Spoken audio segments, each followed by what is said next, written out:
Salut, c'est Caroline et bienvenue sur ma putain de chaîne YouTube. Aujourd'hui, de quoi vais-je parler? Toujours de livres et de films, bien sûr.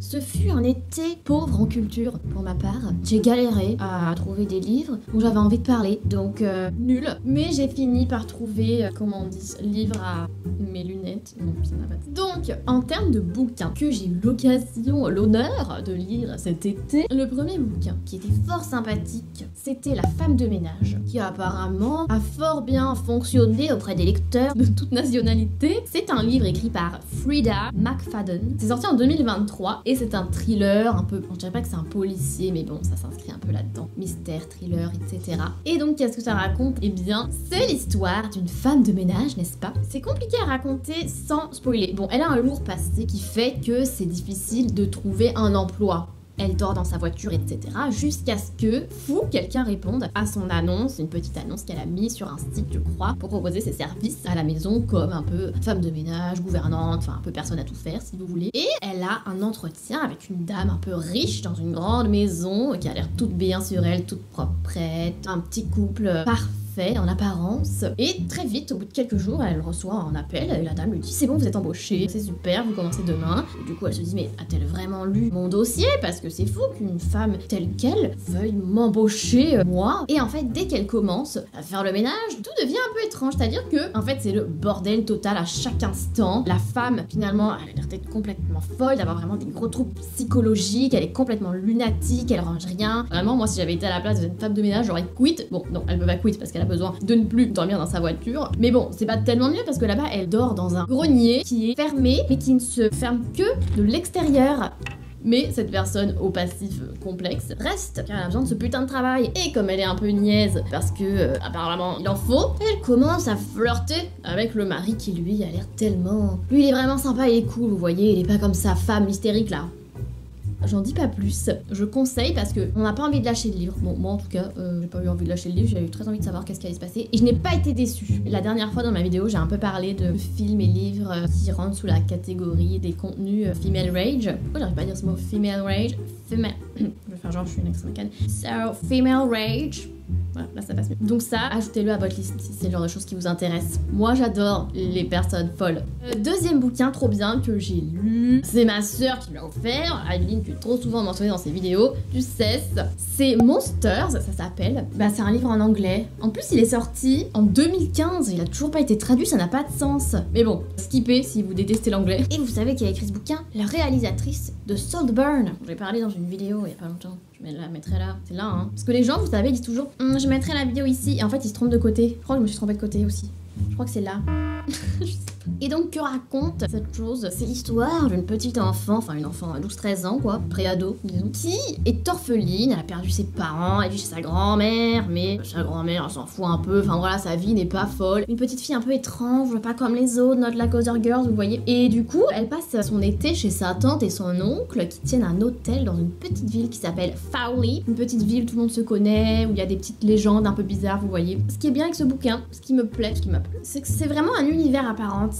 On imagine bien que ça puisse être adapté à l'écran. Ça fait un petit peu penser au genre d'histoires qui, vous savez, sont pas vraiment ancrées dans une époque précise. On imagine des bâtiments peut-être un peu tordus et très colorés, vous voyez. Moi, j'ai envie de le voir en illustration ou à l'écran. Et cette petite gamine qui est vraiment très étrange, qui se fait un ami qui est lui aussi très étrange. Cette personne, donc j'ai pas dit son prénom, le respect est mort, c'est Emerald Fennell. Et c'est elle qui a fait donc Saltburn. Et apparemment, elle aime bien les gens un peu psychologiquement dérangés.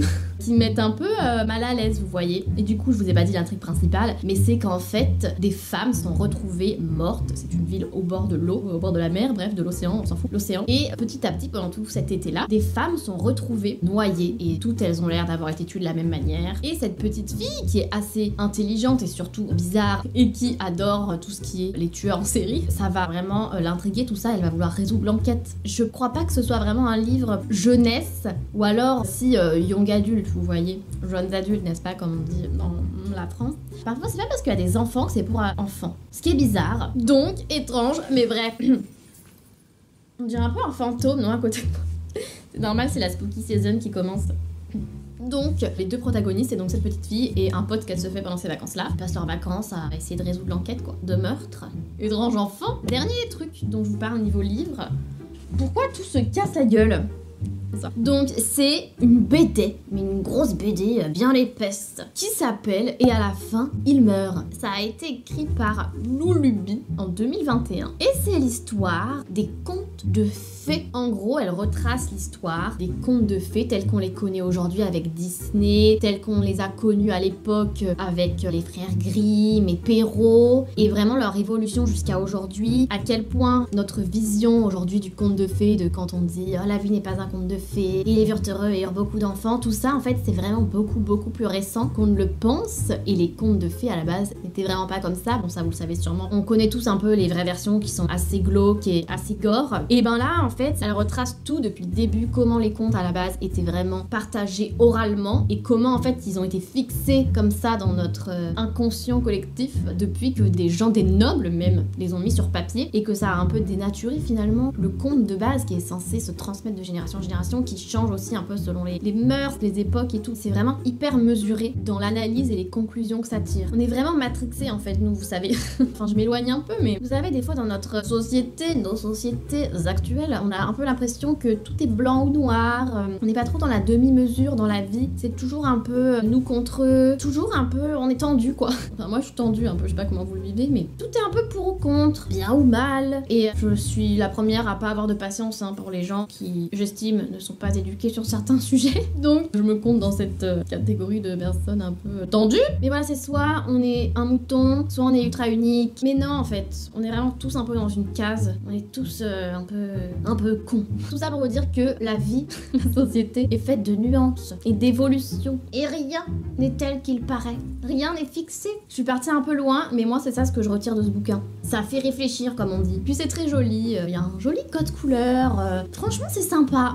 Je passe au film et série. En commençant par la série que j'ai regardée, que j'ai adorée, que j'avais toujours pas regardée alors que c'est sorti 2019, et c'est Why Women Kill par Marc Cherry. Donc vous savez, Marc Cherry c'est le réalisateur de Desperate Housewives, donc une personne qu'on adore, et en fait ça raconte pourquoi 3 femmes ont tué leur partenaire littéralement, et c'est très intéressant la manière dont c'est fait parce que ça se passe tout dans la même maison mais sur 3 générations, une dans les années 60, une dans les années 80 et l'autre actuellement, enfin du coup en 2019, et c'est 3 relations très différentes qui correspondent un petit peu aux époques dans lesquelles elles prennent vie. Et donc au début je me suis dit mais super, tuez-les, ils nous saoulent, mais c'est pas tellement female rage cette fois-ci, c'est un peu plus mesuré, et j'étais vraiment partie pour un peu me défouler, vous voyez, sur le patriarcat, et finalement j'en suis sortie moins conne, plus dans la demi-mesure, vous voyez. Alors la première saison est géniale, la deuxième saison personnellement moins, d'ailleurs ça a été annulé après la deuxième saison. La deuxième saison n'a rien à voir, c'est juste une seule histoire, on suit 2 femmes, mais c'est pas vraiment en rapport avec leur partenaire, pas exactement, beaucoup moins intéressant, et ça se passe dans les années 50 je crois, 40. C'est pas essentiel vraiment, de toute façon c'est pas la suite, donc on s'en fout un peu de la saison 2. Mais la saison 1 du coup, déjà c'est marrant parce qu'on retrouve vraiment la même chose, vous savez, à chaque intro ou outro d'un épisode de Desperate Housewives, quand la voix de, comment elle s'appelle, Alice, nous dit « Oui, Brice avec », vous voyez, suivi d'une moralité douteuse, et bien il y a ça aussi dans cette série, et ça fait trop du bien, j'adore, je suis fan. Je me suis aussi demandé en regardant cette série, j'ai fait une réflexion qui est étrange, et c'est pourquoi est-ce que certaines des plus belles histoires d'amour qu'on voit, enfin personnellement, que j'ai pu voir à l'écran, donc question de goût, sont entre un homme gay et une femme hétéro.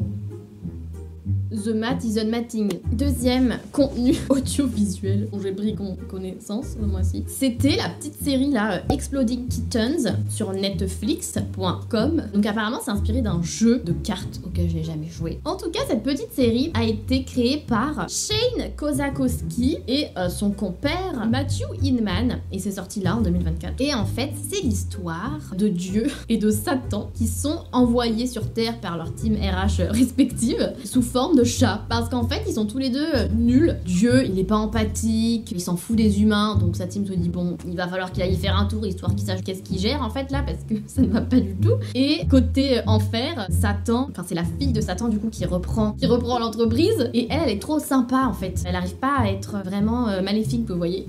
Donc tous les deux sont envoyés sur Terre sous forme de chat, et ils vont tous les deux se retrouver un peu dans la même famille d'humains qu'on suit pendant toute la série, parce qu'ils vont tous les deux se retrouver un peu par hasard entremêlés avec cette famille là qui va les faire évoluer chacun, quoi. Et bien sûr, il y a une certaine complicité entre les deux. Donc si vous aimez bien, par exemple, la série Good Omens, par exemple, c'est vraiment un peu ça, mais version chat. Autre fait vraiment drôle, c'est que l'acteur qui fait la voix de Dieu dans cette série, c'est l'acteur qui fait Lucifer dans Lucifer. C'est con, j'aime bien. Et enfin, le meilleur pour la fin, Maxine de Ty West qui vient de sortir. C'est le dernier film de la trilogie horrifique de Ty West qui commence avec X, puis Pearl et puis Maxine. Je veux pas avoir l'air dramatique, mais c'est potentiellement un chef-d'œuvre cette trilogie, je sais pas. Et donc Maxine, en fait, c'est l'histoire de Maxine du coup, qui était aussi le personnage principal du premier film. Et donc dans le premier film, elle faisait ses débuts dans le porno et maintenant son rêve c'est de devenir une actrice. Et voilà, elle a pas mal avancé dans sa carrière, elle s'est fait un nom, mais maintenant elle voudrait se faire un nom en cinéma, quoi. C'est ça qu'elle veut à la base. Et donc, c'est au moment où sa carrière décolle un peu, puisqu'elle décroche un rôle dans un film d'horreur. Mais au même moment, elle se fait stalk par quelqu'un qui la menace de révéler son passé si elle se rend pas à tel endroit voir une personne mystère. En même temps, il y a des gens autour d'elle, donc ses collègues, par exemple, ses amis, qui commencent à se faire trucider. Il faut savoir que cette trilogie, c'est 3 films qui ont vraiment leurs pattes différentes. Le seul fil rouge, c'est Maxine ou enfin Mia Goth, ultime Scream Queen. Et le plus fou, c'est à quel point on peut s'identifier à son personnage. Vraiment, chaque protagoniste de ces films sont hyper relatable et en même temps, non, parce que ça reste un slasher avec des gens qui ont un peu des pètes au casque, quoi, c'est le principe. Mais souvent, le but de ce genre de film, c'est de pousser à l'extrême des émotions et des ressentis qu'on va transposer dans des situations gore et extrêmes, mais qui disent quand même des choses de la vraie vie qui peuvent être vraies. Tous les persos interprétés par Mia Goth dans cette trilogie touchent vraiment des points pertinents, je trouve. Je sais pas si je devrais m'inquiéter. Les girlies qui savent. Et bien voilà, merci d'avoir regardé cette vidéo. J'espère que ça vous aura donné des petites idées de quoi voir. Je pense aussi que toutes les petites choses que je vous ai conseillées peuvent tout à fait s'adapter à la spooky season, qui, si vous voulez mon avis, a déjà commencé. Chop, on est en septembre, c'est Halloween, voilà. Et donc, potentiellement, d'ici là, j'aurais encore vu des choses bien spooky, vraiment plus Halloween encore. On verra parce que parfois, malheureusement, les plateformes de streaming, du cinéma, sortent les films d'Halloween, genre la dernière semaine, voire en novembre. Pourquoi vous faites ça? Ou alors ils les sortent en juillet. Ça n'a aucun putain de sens. Sortez les trucs d'Halloween en septembre, qu'on ait le temps de les voir, de les revoir, et qu'on soit dans l'ambiance, putain. On va pas regarder le soir d'Halloween un truc d'Halloween. Le soir d'Halloween, nous sacrifions des hommes. Quoi. Bon, excellente soirée, journée, matinée, je sais pas comment vous vivez, ou le cycle de la vie, de la journée. Excellente continuation à vous. Lisez bien, regardez bien des films, et n'oubliez surtout pas de décorer votre putain de maison. Même si c'est une chambre étudiante, mettez au moins une putain de citrouille cheap que vous achetez chez Jiffy, ou une vraie citrouille que vous mangerez. Mais il faut du orange dans votre habitacle. Bref, donc sur ce, je vais aller décorer ma maison, moi, parce que c'est bien de prêcher la bonne parole. Si ça suit pas, c'est dommage. Donc, c'est tout. J'arrête. Je sais jamais dire au revoir. Au revoir, donc. Bye!